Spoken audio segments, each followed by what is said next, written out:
Ayatollah ख़amenei की शहादत का जो असर पड़ने वाला है पूरी दुनिया के ऊपर, उससे कोई भी वाकिफ़ नहीं था। और उसके बाद जो पाकिस्तान पर असर पड़ेगा उसको भी डिस्कस करेंगे, लेकिन इसके साथ एक चीज़ बहुत अहम डिस्कस करने वाले हैं, वो ये कि आयतुल्लाह ख़amenei को इसराइल और जो अमरीकी जहाज़ों ने या तैयारों ने या रॉकेट्स ने या मिसाइल ने शहीद नहीं किया, बल्कि उनको शहीद किसी और चीज़ ने किया है। इसके बारे में भी बात की जाएगी आज के इस व्लॉग में। मुझे वजाहत अली ज़फ़र कहते हैं और आप देख रहे हैं न्यूज़ अलर्ट।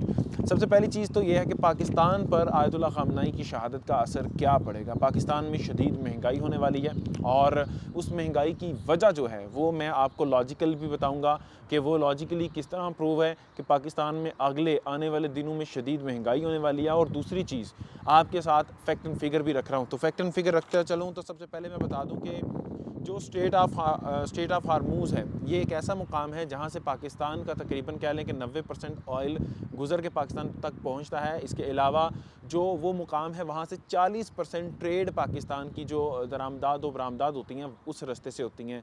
ये समंदर का एक रास्ता है। लेकिन अब मसला यह है कि स्ट्रेट ऑफ हार्मूज़ पर एक जहाज़ ने जो तेल लेके जा रहा था उसने गुजरने की कोशिश किया, उसके ऊपर ईरान की अफवाज ने हमला किया और हमले के बाद 4 अफराद वहाँ पर वो जाँ बक हो गए हैं। यानी कि किसी को भी वहाँ से गुज़रने की इजाज़त नहीं है। अब कोई भी उस जगह से नहीं गुज़र सकता, जिसकी वजह से जितने भी ममालिक वहाँ से ट्रेड करते थे वो शदीद मुतासिर होंगे। बिलखुसूस उसमें पाकिस्तान शामिल है, क्योंकि पाकिस्तान में जब तेल ही नहीं पहुँचेगा तो महंगाई का जो तनासब है वो बहुत तेज़ी से बढ़ेगा और हर चीज़ यहाँ पर महंगी होगी। आप खुद जानते हैं जब पाकिस्तान में तेल की कीमत 5 से 4 रुपए बढ़ती है तो उसका इफ़ेक्ट कितना ज़्यादा आता है लोगों पर।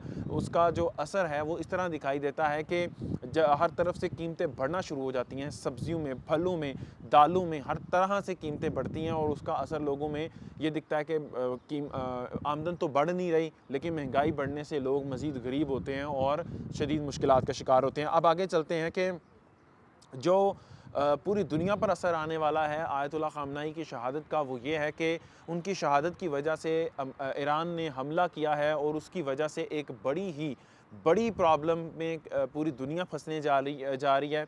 उस वजह से होगा क्या कि पूरी दुनिया में जो ईरानी तेल है या इसके अलावा जो दूसरे ममालिक हैं वो तेल सप्लाई कर नहीं पाएंगे। सिर्फ पूरी दुनिया में सिर्फ अमेरिका के पास तेल बचेगा जो कि वो सप्लाई कर सकेगा, क्योंकि रशिया के पास जो तेल है वो वहाँ पर से वो अपने ऊपर लगने वाले सैंक्शंस की वजह से उसको सप्लाई नहीं कर सकेगा। जबकि अरब के तमाम ममालिक की सूरत हाल तो आपके सामने है। ईरान उनके ऊपर जो उनमें मौजूद अमेरिका के अड्डे हैं उनके ऊपर हमला कर रहा है, जिसकी वजह से वहाँ से किसी भी तरह की ट्रेड करना, ख़ास तौर पर तेल की, तो बड़ा मुश्किल हो गया है।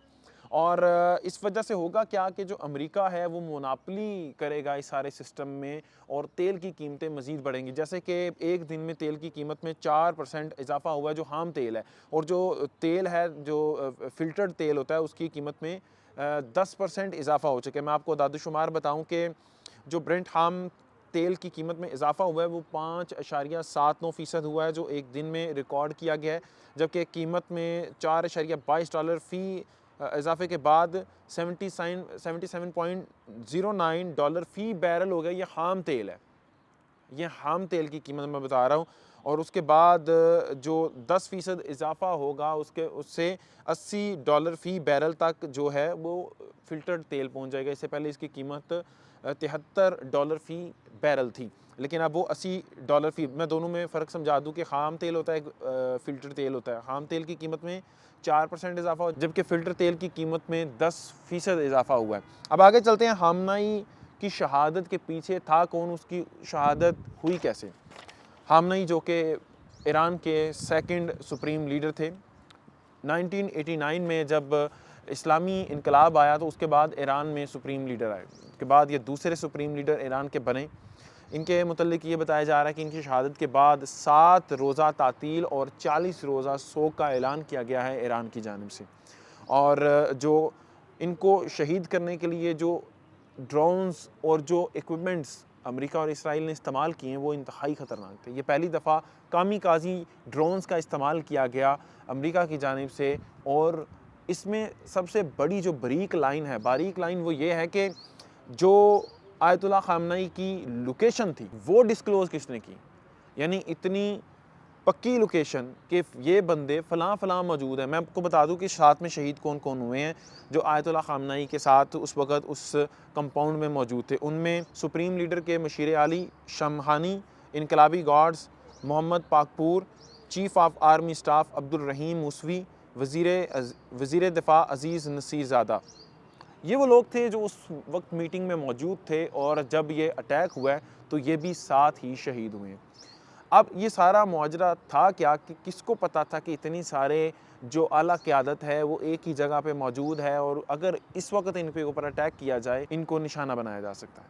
अब इसमें एक और चीज़ भी मैं आपके सामने रखूँगा शायद जिसके मुतालिक आम लोग नहीं सोच पा रहे, वो ये है कि डोनाल्ड ट्रंप ने कुछ रोज़ पहले एक बयान दिया था कि अगर मैं पाक भारत जंग ना रुकवाता तो शहबाज शरीफ मारे जाते। इसका मतलब क्या था? ना शहबाज शरीफ ख़तरे में थे, ना उनको कोई मार सकता था क्योंकि पाकिस्तान की आला अफ़वाज, पाकिस्तान की बहादुर अफ़वाज हर जगह मौजूद है और अपनी भरपूर कारकर्दगी से, अपने प्रोफेशनलिज़म से उन्होंने पाकिस्तान को हमेशा डिफेंड किया। तो उनकी जान को तो कोई ख़तरा नहीं था। लेकिन ट्रंप ने ये बात की और उसके बाद ही ये सारा वाक़या पेश आया। शायद ट्रंप का इशारा किसी और जानिब था। लेकिन अब जो वो ढकी छुपी बातें कर रहा था वो अब खुल के सामने आ चुकी हैं और आयतुल्लाह ख़ामनेई शहीद हो चुके हैं, उनके साथ उनकी आला क़यादत भी शहीद हो चुकी है। और मैं बता दूं कि दुनिया में ये पहला ऐसा मुल्क है जिसमें आला क़यादत सबसे पहले शहीद हुई। सिपाहियों से पहले आला क़यादत शहीद हुई, उनके जनरल्स शहीद हुए हैं। तो ये एक बड़ी रूटीन से हट के जंग है। तो आगे चलते हैं मैं आपको बताता हूँ कि उनकी शहादत के पीछे था कौन। अब सबसे बड़ी चीज़ जो इसमें समझने की ये है कि इनकी शहादत के पीछे अमेरिका और इसराइल बाद में, उनके अपने लोग पहले हैं। यानी कि वो लोग जिन्होंने उनको इत्तला दी। बताया जा रहा है कि जो ट्रंप है और नेतन्याहू है उनको तस्वीरें भेजी गई हैं आयतुल्लाह ख़ामनेई की शहादत के बाद। यानी आयतुल्लाह ख़ामनेई की जब शहादत हुई तो उनके जस्ते हाकी की तस्वीरें बनाकर उनको भेजी गई हैं, जिसके बाद तस्दीक वगैरह। अब तस्वीर बनाई किसने, भेजी किसने, ये बड़ी मुद्दे की बात है। उस कंपाउंड के आसपास कौन मौजूद था, किसको पता था कि अगर मैं इतने फासले पर रहूँगा तो कंपाउंड में होने वाले हमला उससे मैं बच जाऊँगा और उसके बाद मैं वहाँ पर जाके तस्वीर भी बना सकूँगा। तो अब ये सारी बात समझने की ये है। अब लोग इस चीज़ पर बातचीत कर रहे हैं कि असल में ईरान में मौजूद जो उनके अपने ही गद्दार हैं, ईरान में मौजूद जो जासूस हैं, वो ही ईरान के सबसे बड़े दुश्मन हैं। तो ईरान को बाहरी ताकतों की बजाय अंदरूनी जो ख़तरात हैं उनसे निपटना होगा।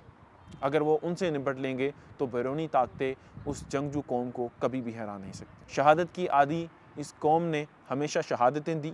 ईरान के लोग हमेशा बहादुरी से लड़े और ईरान के लोगों ने साबित किया कि वो सच्चे हुसैनी। बाकी आप अपनी राय का इज़हार कमेंट बॉक्स में कर सकते हैं। मुझे वजाहत अली ज़फ़र कहते हैं। न्यूज़ अलर्ट से फ़िल वक्त इतना ही। अल्लाह निगहबान।